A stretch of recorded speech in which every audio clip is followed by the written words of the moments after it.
Hello students, welcome to our new channel steno वाले sir. मैं आपको डिक्टेशन प्रोवाइड करने जा रहा हूँ। Be ready for it.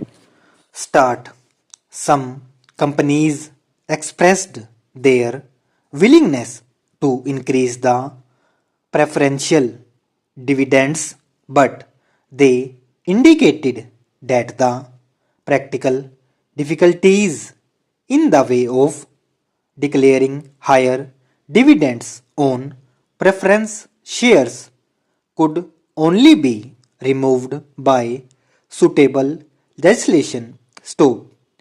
In these circumstances, it became necessary to undertake this legislation. Para.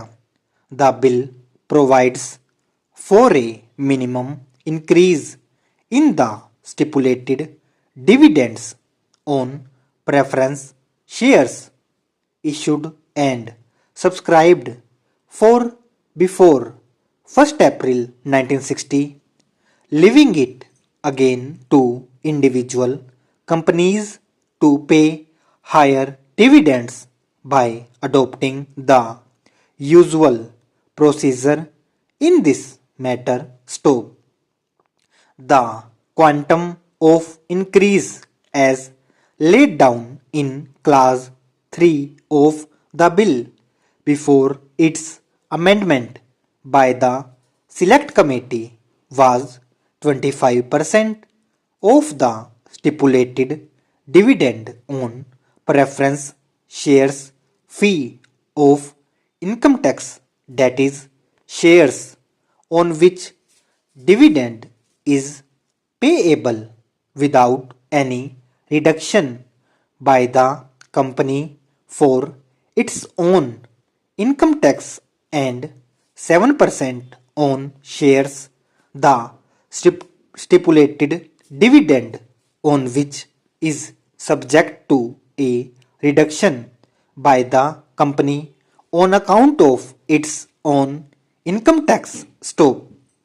The select committee have raised the quantum in the case of preference share free of income tax from 25 to 30%, and consistently with this they have also enhanced the rate of increase on preference shares.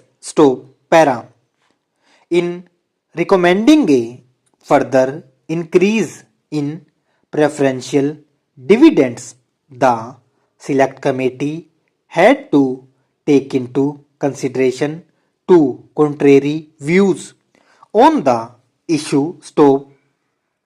In several representations, it was pleaded that the quantum of increase should be raised as high as 42%, whereas in some other representations the view taken was that the increase already specified in the bill was adequate and that it should be left to the decision of the companies to pay any higher dividend.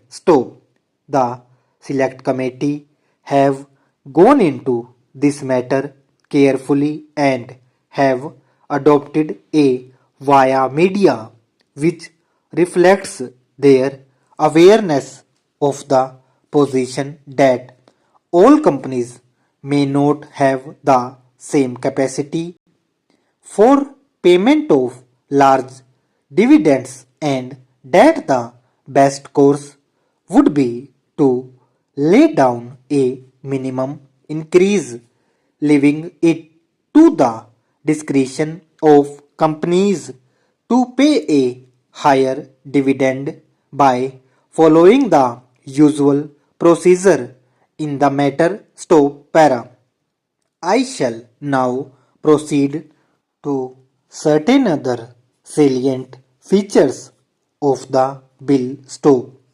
In regard to companies whose profits are only partly chargeable to tax, the rest being exempt Clause 4 of the bill as it stood before its amendment by the Select Committee. Stop.